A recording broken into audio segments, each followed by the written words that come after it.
Has there ever been a time you've desired something so bad and when you finally got it, you just didn't know what to do with it anymore? Or you've even sabotaged it through lack of motivation? Our client today has been in a very long struggle with feeling like he just wasn't doing much and he was tired with not making enough money. He wasn't particularly poor, but he had always just seemed to have so many problems attracting more than enough money. And when he did get the money, he could never hold on to it, and he seemed like he just kept giving it away. In a separate session, we actually uncovered this behavior. It was something that he had picked up from his grandfather, who kept giving his money away. And of course, this behavior was not helpful in stabilizing his financial situation now, and something that he wanted to change. So this left him always feeling like he had to depend on other people instead of making things happen for himself. And since our time together in these sessions, Gus has worked on getting to a new energetic set point through discovering these hidden beliefs and narratives and doing the work to let go of them. And as a result, what's happened is he's attracted real life opportunities that could really help him get out of this stuckness. So now in this session, Gus meets a classic self-sabotage move as he starts to feel unmotivated and uncertain about all these opportunities that have come to him. He can't understand why he's filled with doubt, feeling unmotivated and repelled by the structure that he thinks he's going to be caged in if he says yes to some of these opportunities. What we uncovered together is an extremely deep hidden program which is unknowingly handed to him by his grandmother in the church. The belief that making money would make him a bad person and that rich people didn't deserve to go to heaven. This is absolute gold that we've uncovered here, because when we work on untangling these beliefs around money, we can change what he thinks and he feels about it. This avoids creating the self-sabotage or accidentally chasing really good opportunities away. And not only that, we also see how, again, not long after the session together, Gus actually receives a call about big movements on one of the opportunities we spoke about in this very session, proving once again that when we do the work within, the results without do occur. Join me as I narrate this story and include snippets from our real life session together, where I was able to help him purge from all of this negativity. Let's dive in. I begin the session with grounding and connecting our energies as usual. This process helps us keep in tune throughout the whole session, keeping us fully connected to our higher selves through it all. If you're not sure what the higher self is, it's that all-knowing part of you that is all-loving and ever-present. That part of you that knows best and is always wanting the best for you. When we connect to our higher self, we can receive messages and wisdom to help ourselves heal from the things that are no longer true and that have caused us pain in the past. As always, I also start the session and ask the client what the main focus is. In this session, Gus starts by acknowledging how renewed he was feeling, having let go of his old self through the help of the previous sessions we had done together. "I felt like a boy," he states, his voice denoting excitement. But he immediately follows this up with the statement of the fact that he's completely at a loss for what to do with his life because there are too many opportunities and he can feel himself getting in the way. He likens this current life to being a big white canvas, and he makes me understand that he had absolutely no idea what to do with that canvas, and when he feels like he's standing in front of it, this causes him overwhelm. He further mentions that whenever he seemed to feel the pull to do something, to move on one of the opportunities that lay ahead of him, he'd often procrastinate and find something else to do. So at this point, he's attracted exactly what he wanted, opportunities to stabilize his financial situation, but he can feel himself starting to get demotivated and potentially self-sabotage. You see, how we feel about anything is what creates our thoughts about it, and from there, this creates our reality. So it's always critical to understand the emotions, because when we change these through using self-directed compassion, we can change how we think. When we change how we think, we change our reality. This led me to ask him how he felt each time he imagined himself standing in front of this white canvas that is his now life. He replies, Excitement. It's a little bit of fear, but that fear, I like that fear. So it's a helpful fear, yeah? And if there's excitement and there's a helpful fear, how do we land up at procrastination? So that's that, I don't know what to do. Motivation. Maybe something that can motivate me. He goes on to explain that despite the excitement that he feels about letting go of his old self, there's still this demotivation coming from a place of not being able to decide what exactly the next step should be. He's feeling really uncertain. He sees that he's being presented with so many opportunities, but he lacks directions as to which of these opportunities he's supposed to start with or give attention to. This is exactly what causes the overwhelm, the analysis paralysis, or diverts his attention and he starts doing something else. This is an age-old self-sabotage behavior that is basically being run by an underlying belief system. Our job together in this session is to find out what this is, because this is what's causing him to feel uncertain about himself. This is what's causing him to feel uncertain about the opportunities ahead of him. And all of this doubt, this is what's being turned into him feeling demotivated. This becomes the focus of our session, to get clear on how he feels about each opportunity so that he can access more certainty and take the right motivated action instead of just staying stuck. The key again here is getting an understanding of how he feels about each one. We also want to find out what's causing the doubt so we can eliminate that, avoiding doubt being in the driving seat going forward. He's committed to that focus, and so we begin. So what's coming to me is, what if we put all these opportunities in front of us and we stepped into the energy and we felt what it was like? Maybe we can reach for certainty to say, this feels like, this is boom. And then maybe get some guidance around what to do in that opportunity. Does that sound okay? He agrees with me, and so I begin guiding him through the process. When working with clients, we work in what's called the field. This is essentially an imaginary wide open space that we can access. I usually ask the client to create a circle or the figure eight and drop these shapes down in front of them into the field. We do this because it gives these feelings or energy a container to be held in as we start to communicate with it and to receive information. When working within the figure eights, we always place the wounded aspects of the client on the opposite side, and then we have the client step into the other side. I lead the client through a process of giving that wounded aspect self-directed compassion, and this is how we create the change. Our now self is witnessing how our previous self is feeling, and that's how we make that change.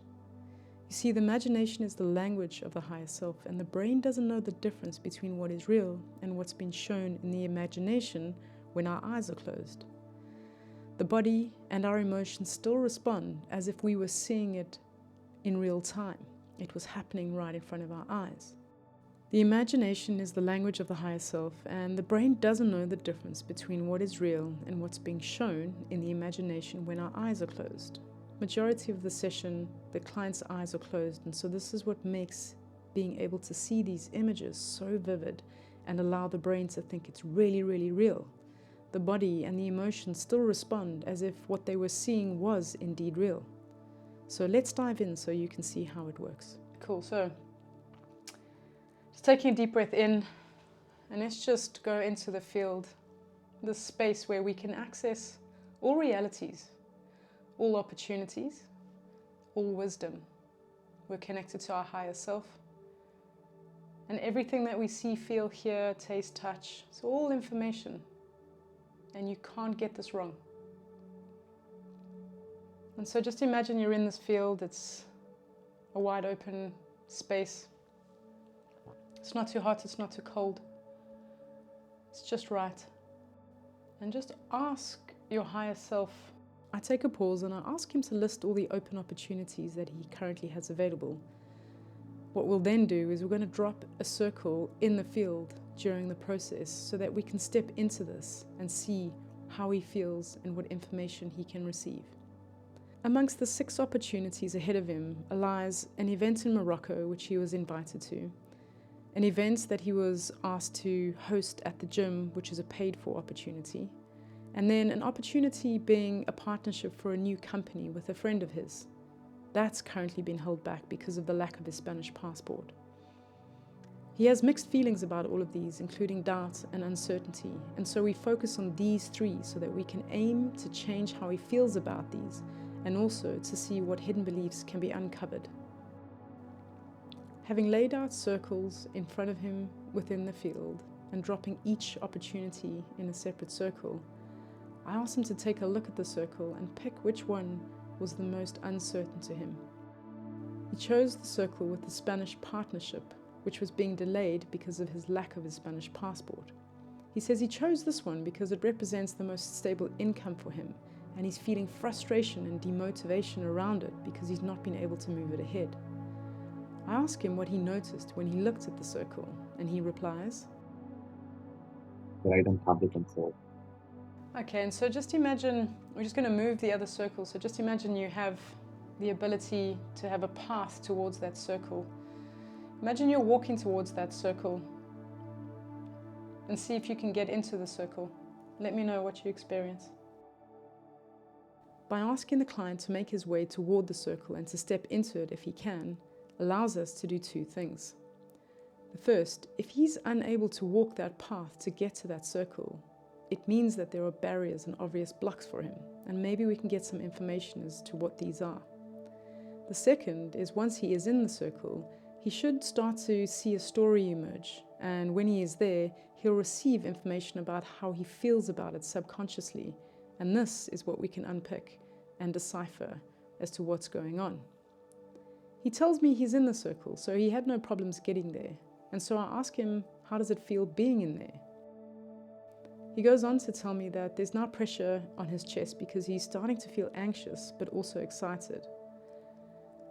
We explore his relationship with his friend and what it's been like, and he shares that they're quite close, and this opportunity was coming to him from a place of trust, which is a good thing. This partnership, he says, will give him financial freedom he needs to explore, experience, and to grow personally. But he understands if he's unable to meet the timing required to set this partnership up, he might lose the whole opportunity to someone else, and this is creating a lot of anxiety within him. One of Gus's previous habits was to just go with the flow and to see what happens in life. And whilst this is helpful for sure, to have a very relaxed approach in life, this hands-off approach has been allowing life to just have its way with him. And this is not always a bad thing, but in Gus's case, the most beneficial thing for him was to learn that he is the one in control, that he can be led by the universe, but ultimately he's the one with the hands on the steering wheel. He still needs to drive the car, and there is a level of responsibility that has been lacking in his life, which is resulting him being in the place where he is now. Having explained this, I ask him to imagine another reality where he actually gets the partnership and starts exploring what that really looks like, so that we can feel into that as a reality. I ask him the next step for him in this new reality that we've just conjured up in his imagination. He takes a while picturing it all, with his eyes shut. A tiny frown appears on his face as he says, There is a little bit more pressure in my days, more like a routine, and these things are like a little bit freaking me out. He talks about how he's had very little routine in his life. This was a decision he took 5 years ago to just quit having routine altogether and just to enjoy life. But now, looking at this in the reality of his mind, he realizes it is helpful to have a structure and routine. Otherwise, he can't make progress. He can't get to the success that he wants to achieve. He admits that having a structure does scare him a little as he feels caged in. I ask him what's scary about the structure, and he replies it's basically the fear of losing his freedom, as well as when he starts to make money, he's going to become influenced, making him a bad person. Jackpot. Right here, we've uncovered the deep hidden belief system within him that is that little voice saying to himself, if I make money, I'm going to turn into a bad person. And here we find one of our little sabotaging weasels in his mind that needs to be dealt with. I don't want to be an asshole, you know? I don't know why, when I imagine myself always with having money and having stability, now I'm feeling that I don't want to be an asshole with money because I already see people changing a lot.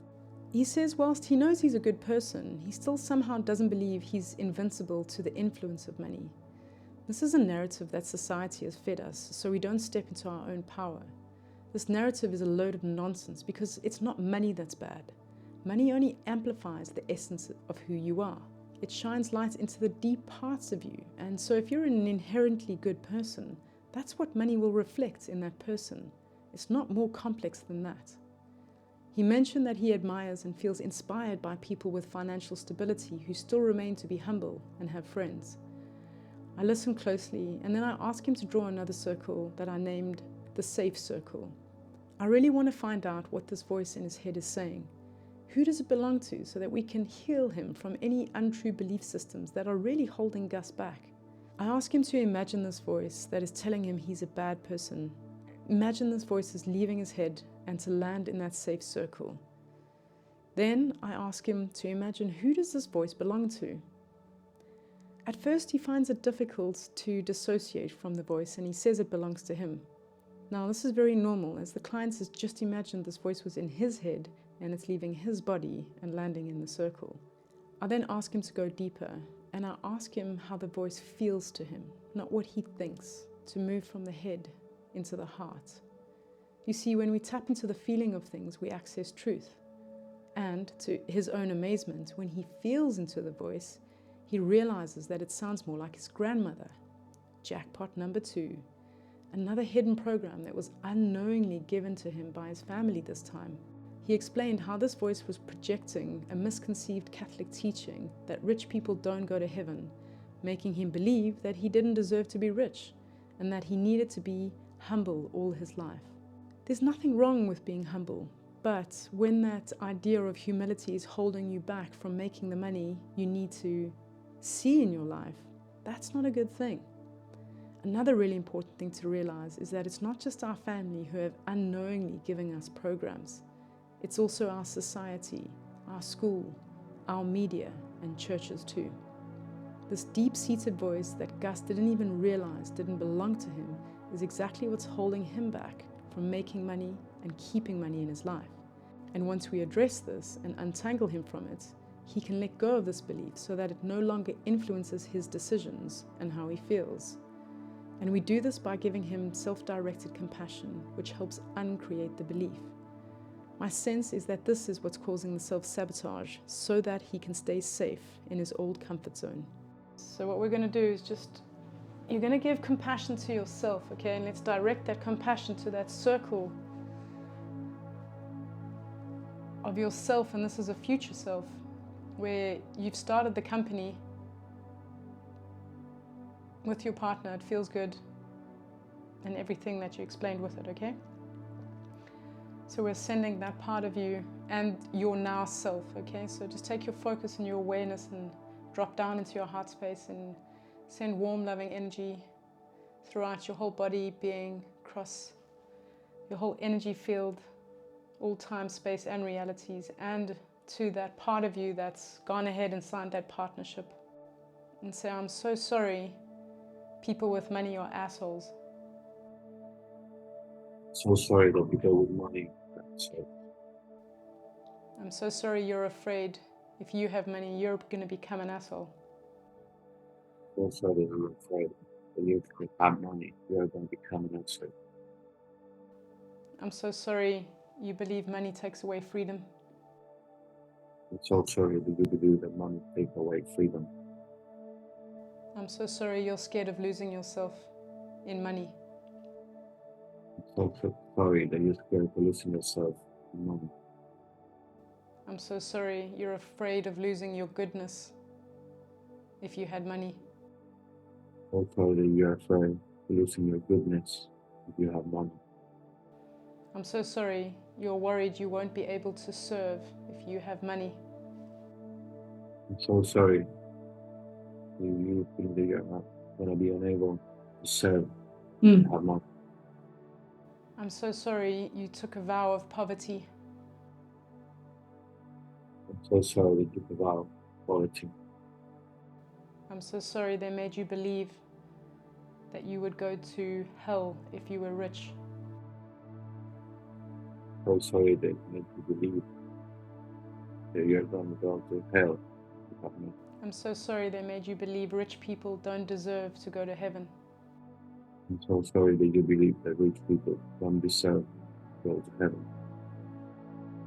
I'm so sorry people with money are ruthless. I'm so sorry that people with money are ruthless. I'm so sorry people with money don't have a heart. I'm so sorry that people with money don't have a heart. I'm so sorry it's not possible to have money and freedom. So sorry that it's not possible to have money and freedom. I'm so sorry it's not possible to be connected to yourself and have a lot of money. So sorry that it's not possible to be connected with yourself and have a lot of money. I'm so sorry if you have a lot of money, you don't have a lot of time. I'm so sorry that you have a lot of money, you don't have a lot of time. I'm so sorry structure scares you.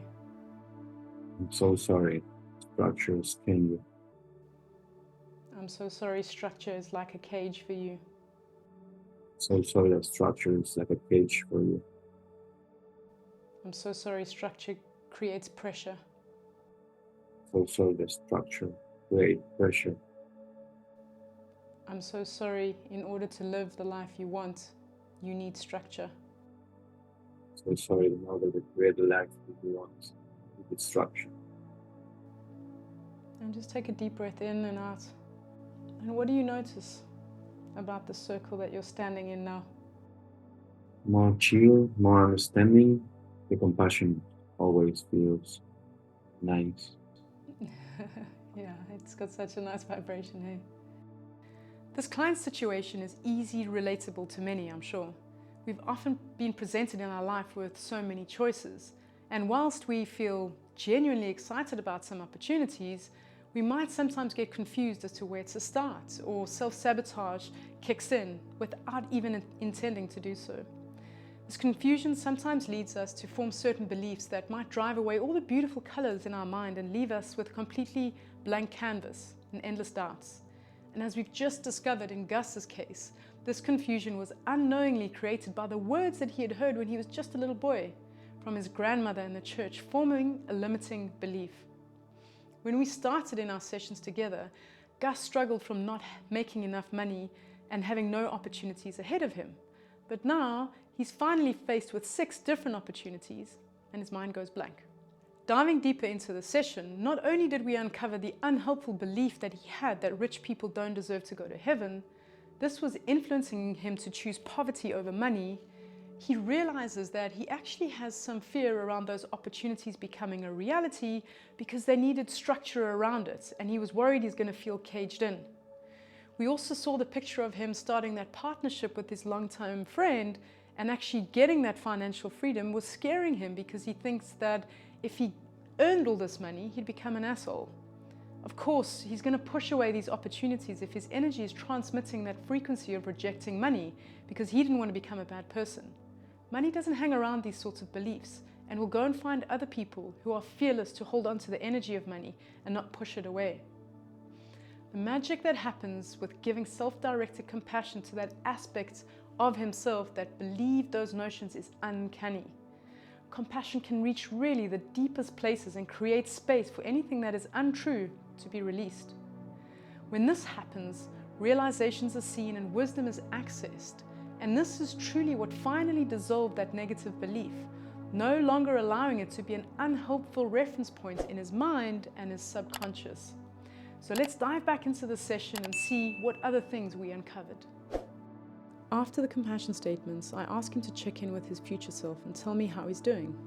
And with his eyes still closed, he takes his time, listening before telling me what he heard. I'm okay. Just keep doing how you're doing. This is what he said. Don't be scared. I ask him to rate how he felt now, rating his feelings between 1 and 10. 1 being that he didn't want to be there at all, in that circle, and 10 being this was exactly where he wanted to be, in that partnership, making stable money, being in a structure. He rates his feelings a complete 10. And this is amazing news because at the beginning he was feeling uncertain about it, not willing to take action on this opportunity. Now he's at a 10. Ask that future self, what is it that you need to do in order to get where he is? What's missing? Ask him what's missing right now. Commitment to myself. Another powerful piece of wisdom Gus is receiving directly from a version of himself that's in the future. A self that is urging him to finally commit to who he is. to back himself and to trust. This will go a long way to solidify a feeling of certainty for Gus as he moves ahead in his life. And the best thing about this image is that this is himself sharing wisdom with himself, so he can trust it. It's not coming from anyone else. The other uncanny thing of this wisdom is that it underpins what I'd shared with him earlier about still being in charge of the driving despite handing over to spirit. I reminded him that we are always the ones who decide how fast or how slow we want our vehicle to move at the end of the day. I asked him what he needed to do in order to be able to commit to himself. His response, funnily enough, was structure. He needed to lean towards the very thing that he'd been running away from. He needed to structure his days, his desired achievements, and to clearly lay out a path of how to achieve his goals. Another golden nugget of direction from his future self. I'll move on to the next question to prompt more wisdom from his future self. Ask him, how did he solve this passport issue? He says, super easy. Just wait. He goes quiet for a few seconds before adding that he's going to take some action and speak to his friend about the timing of his passport so that he knows that he's still interested and he's showing commitments to this partnership. This right here is demonstrating how he's already changed from that state of being unmotivated, procrastinating, and not knowing what to do, to finding solutions on how to make this opportunity happen. This also shows how the self-directed compassion has just dissolved the feeling of uncertainty towards that opportunity, which was a huge step away from his previous feelings of anxiety. Having finished with the Spanish partnership circle, I listed the remaining circles and asked him to pick the next most uncertain one. He picks the one in Morocco to be the next one. I asked him to let me know if he experienced any difficulties along the path in getting to the circle. He mentions that he's actually having doubts whether he needs to be there in the first place, despite the fact he knows that he'll experience lots of fun and happiness when he's there with his friends. There's still this glaring issue of the hosts not being able to sponsor him if he chooses to go to this event, so he knows it's going to be an unpaid gig if he decides to go. And this is interesting because this is the sort of opportunity that does not align with his intention of stabilizing his money situation. If anything, it will leave him with less money because he'd have to pay for himself to attend. So perhaps this is indeed procrastination and a distraction from what he really wants to create. Okay, so let's imagine that you get there. Let's say you get into the circle, but it's unpaid. Somehow you manage to get the money for the flights or whatever. But you get there, it's nice to be around your friends, but it's unpaid. What does it feel like? And for how long is it? 4 days. That future self, that Gus future self, how does he feel when he's there? Is he certain? Is he on purpose? Yeah, it's a little bit uncertain. Ask him how he feels when he's there. Let me know what he says. I'm happy to be there. I ask him about his friends and about how his higher self feels around them. I'm curious to explore this because sometimes when we change, our friends around us change. He says his higher self seemed more relaxed around this group of friends and does want to be there. In previous years, he was always an observer when he was amongst this group, scared to contribute because he always thought less of himself. Another helpful thing to take note of as we proceed. And I always was putting me a little bit, thinking that I'm less, that I know less, that I have less, you know? Now I'm feeling more in my power. I'm feeling more that I want to communicate. I want to open my throat chakra. I want to express my truth because I know that it's beautiful what I have inside. I can share. Okay, so let's just take a deep breath in and drop down to our heart space. And we just send warm, loving, heartfelt energy throughout your whole body, your whole being, across all time, space, and realities. And across to that version, that new version, right? That higher self that's feeling a little bit confused. It's yes, it's no, not quite sure how he's going to be received in his power. And we just send him compassion as well. You say, I'm so sorry you're a little bit confused how to show up. So I'm sorry that you're a little bit confused how to show up. I'm so sorry you're not sure if they're going to still like you. I'm sorry that you're not sure they still are gonna like you. I'm so sorry they don't quite trust your facilitation just yet. I'm so sorry that they don't trust in your facilitation yet. I'm so sorry you're not quite sure how to go from waiting to talking. I'm so sorry that you don't know how to go from waiting to talking. I'm so sorry you're not quite sure if this is worth it or not. I'm so sorry that you're not sure if this is worth it or not.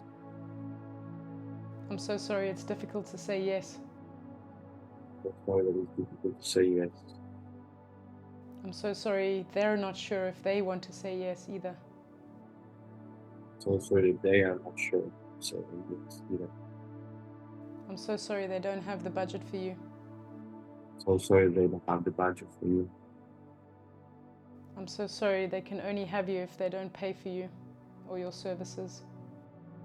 I'm so sorry they cannot have you if they don't pay for your service. And just taking a deep breath in and out. What do you notice about that future self in the circle now? How's he feeling? He's doing okay. With a little bit more of awareness. He points out now that he's aware of what he wants and what he doesn't want. I ask him what his high self does want, and he says he now realizes that he didn't completely need to be in Morocco as much as he thought he did. All this compassion has changed the energy towards the whole trip, helping him see that it wasn't as solid as the partnership with his friend. So he's questioning now whether he should actually put energy toward it. Now it's like, it's okay. It's not, if I'm not there, it's okay. So I can let go now because it's not something that is pulling me like, oh, yes, I want to be there. I asked him to rate his feeling about the Morocco retreat now, and he ended up with giving it a 6 out of 10. As you see, this is helpful because even though it's not a 10 out of 10, the idea is to get to discernment. Where do we want to be? Where do we feel right? Are we following our heart? Or are we allowing our mind to keep playing FOMO with us, that fear of missing out? I explained further that this exercise helps us figure out what's important and what isn't. Before now, he felt like he was going to be missing out on a whole lot. But now he realizes he's made this trip before, he's met these people before, and if he couldn't make it this time round, it just didn't matter that much. This realization is huge for Gus because in the past, he would most likely have gone. He would have just gone with the flow, sat in the corner, having said less and had less money.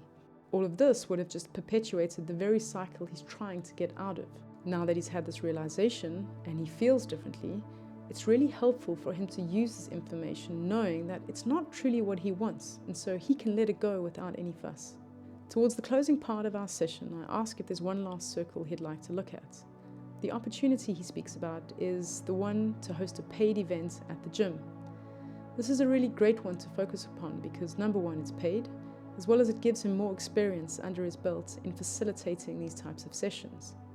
After doing all the work at these circles during this session, he realizes that there is no real pressure with the gym event, which he views as a good thing. There's nothing more he can do to move this along, and deep in his core, he feels that it really doesn't matter if it happens or not, but it would be awesome if it could come in. And this is a really great place for Gus's energy to be, as it's no longer putting out a signal of fear of receiving money, that if he's rich he would become a bad person, or that he didn't go to heaven. There's some big changes here around how he's approaching his view towards money. Alright, so just taking a deep breath in and out, and just looking out across to all those circles, just thanking them for the information, thanking them for the guidance, thanking them for the clarity. I asked if he had felt like he had received more clarity and certainty, which was the objective at the beginning of the session. He affirms that he feels completely different to when he started, and it's been super helpful to get clear. His lack of motivation is gone, he's had so many realizations, and now he's clear on which ones to prioritize and no longer feels demotivated or the need to procrastinate. Good work, Gus. Yet again, we see how impressively life-changing these sessions can be, how completely transformative the process is. And once you fully commit to it and open up to receive the information, you can see amazing things.